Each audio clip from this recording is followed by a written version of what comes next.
Okay, and now we've got the final deck for today. This is the final of the encounter decks, at least for now.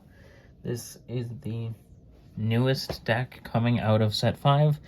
This is Majesty Lord Blaster. Now, those who have been on the channel before are probably familiar with this guy already. Even though this is the first deck profile for him in the Overdress format, this is not his first appearance on the channel. Way back when I started the channel, one of my first few videos was a deck profile on a Majesty Lord Blaster and Alt-Mile deck, which was for the original era, and then of course I had a product opening for a special Majesty Lord Blaster set that was in the V-Series format, and now this is his, third variant. So this is the Majesty Lord Blaster based on the Overdress series. Let's just get into this one. Why not? Of course, for this ride deck, we've got the starter, Wingle Brave. This is always included in anything to do with Majesty Lord Blaster. It was the go-to starter in the original deck. It was a main raid 1 in the V-Series deck. And now it is the starter for this version. Of course, it's like any other Overdress starter. Next up, we've got Little Sage Marin. Another main card for Majesty Lord Blaster. When this unit is ruled upon by a grade 2 with Blaster in its card name, look at the top 7 cards of your deck. Choose up to 1 grade 2 with Blaster in its card name. From among them, reveal it and put it into your hand and shuffle your deck. If you did not reveal a card, choose a Wingle Brave in your soul and call it to a rearguard circle.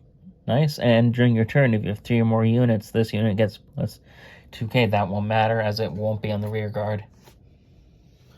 And next up, you can actually have 2 cards in this spot. You can have what I have, Blaster Blade, in the grade 2 ride deck spot, or you can use, which is probably the more meta option for this, you can use Blaster Dark. So you can use either one of these guys. Of course, if you've seen my Phantom Blaster Dragon deck profiles, Blaster Dark's ability is when placed on Vanguard or rear, cannon blast 1. Choose up to one of your other rear guards. Choose one of your opponent's rear guards and retire it, and then this unit gets drive +1 till the end of the turn, which is nice. Now, you can probably, since you won't have Blaster Javelin to call a card as rest, you can just call a random card that you might not want from your hand instead for this. And if you just miss on Marin's skill, there's the Wingle Brave you can retire. So that's for Blaster Dark's ability, and then of course it has a rearguard ability. During your turn, if your rearguard was retired this turn, it gets plus 5k. Now Blaster Dark is the only card in this deck that retires your own stuff. However, again, he can fulfill his own abilities, which is nice. That's it for Blaster Dark. Let's go into Blaster Blade now. Blaster Blade's skill is, when placed on Vanguard, cannon blast 1, choose one of your opponent's rear guards and retire it. And if you did not retire, you draw a card. And then its other ability is the exact same, however, it is limited to grade 2 or greater cards. And you also do not get the draw, which is fine. This is actually very similar to his original abilities. I really wish they gave him the ability the V-Series Blaster Blade had, which if you had 4 more cards on field and he was on your Vanguard circle, he got an extra critical. But what are you going to do? That is it for Blaster Blade and Blaster Dark. Let's, of course, go on to the main grade 3, which is Majesty Lord Blaster. If your soul has Blaster Blade and Blaster Dark, this unit gets an extra 2k and a critical. Nice. When this unit attacks a Vanguard, perform all of the following.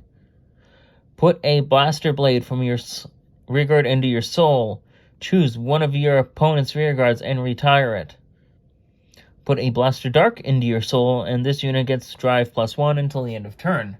Now, you don't have to perform all of them.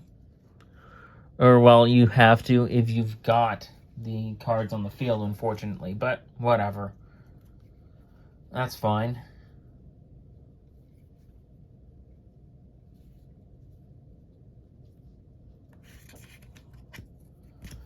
Okay, that's it for Majesty or Blaster. And that is it for the ride deck. That will actually cover quite a few cards. We've got 3 more of Majesty or Blaster. 3 more copies of Majesty Lord Blaster. We've already gone over him. We've got the order card. Bravery to shroud, stand against, will to pierce through. 4 of it.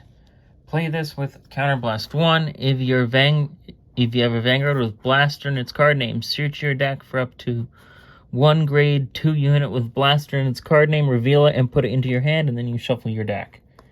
Of course, since this is a grade 3 order card, you won't be able to use it until you get to grade 3.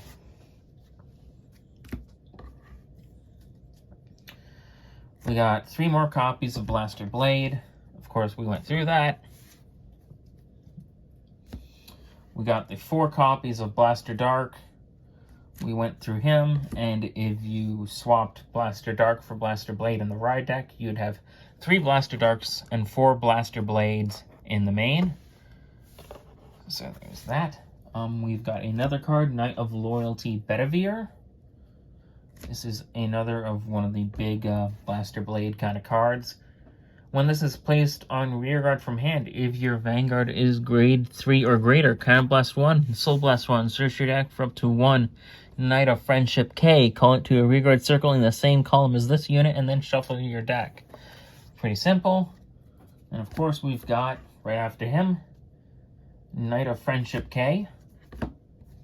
During the battle that this unit boosted a Knight of Friendship, or Knight of Loyalty Bedivere, this unit gets plus 5k. And then, of course, if it's not boosting him, it's just a generic 8k, which is fine, I guess. We've got Glint Breath Dragon. This is another grade 1. Rearguard or Guardian Circle. If your soul has 2 or more grade 2s with blasters in their different card names,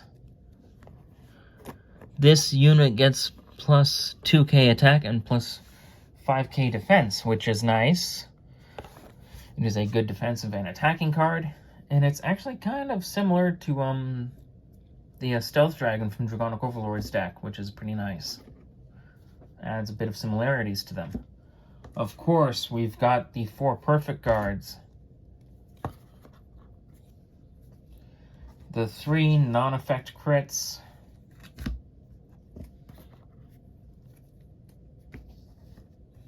The 4 effect crits.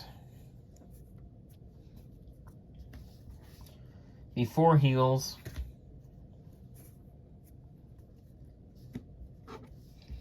The 4 draws, since we want to get into our pieces. And of course, the overtrigger. I hope you enjoyed these 3 videos for today. We're not entirely sure what's going to be in set 6 yet. However, yeah, these are some pretty fun decks. Set 5 is surprisingly cheap unless you're picking up the encounter decks, unfortunately, which I picked up all 3, but hey. What are you going to do? And, I hope you enjoyed all these videos today.